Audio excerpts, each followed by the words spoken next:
Insiden rumah ambruk di Sukoharjo, lansia ditemukan meninggal dunia. Seorang pria lanjut usia yang menjadi korban robohnya bangunan rumah di Desa Ngadirejo, Kecamatan Kartasura, Kabupaten Sukoharjo, ditemukan dalam kondisi telungkup menyerupai posisi sujud di bawah runtuhan bangunan.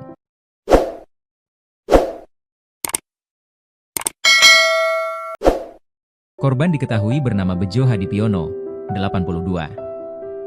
Ia ditemukan warga dan relawan setelah proses pencarian selama beberapa jam pasca robohnya rumah miliknya pada Senin, 2 Februari 2026, dini hari.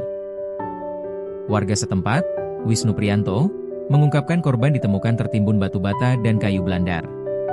Posisi tubuh telungkup sujud dan mengenakan sarung. Kondisi tersebut terlihat saat warga mulai membongkar puing-puing bangunan yang ambruk, ujarnya, Senin, 2 Februari 2026. Evakuasi dibantu warga.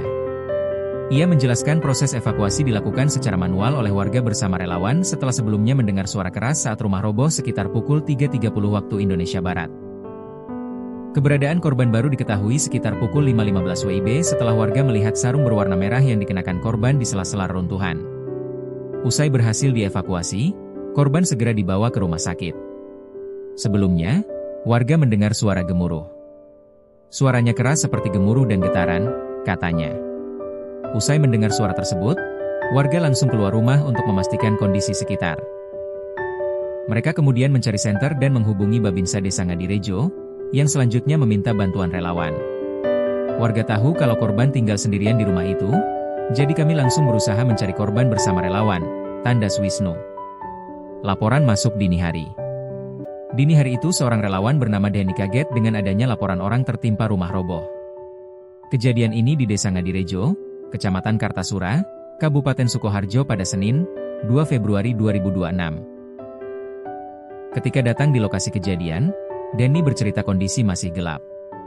Dia berusaha melihat sekitar lokasi sebelum melakukan evakuasi. Kala itu, listrik di lokasi harus dipadamkan terlebih dahulu.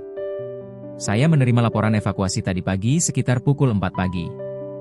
Kondisi masih gelap, ujarnya saat dikonfirmasi tribunsolo.com, Senin, 2 Februari 2026. Pencarian 1 jam.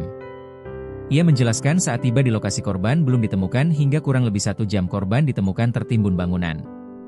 Kendalanya tadi gelap dan ada kabel listrik sehingga evakuasi harus menunggu dari pihak PLN, terangnya. Ia menambahkan, jenazah pria lansia tersebut kini sudah dievakuasi dan dibawa ke Rumah Sakit Yarsis Kecamatan Kartasura. Hingga berita ini diturunkan, tribunsolo.com masih menelusuri kronologi kejadian rumah roboh di Kartasura.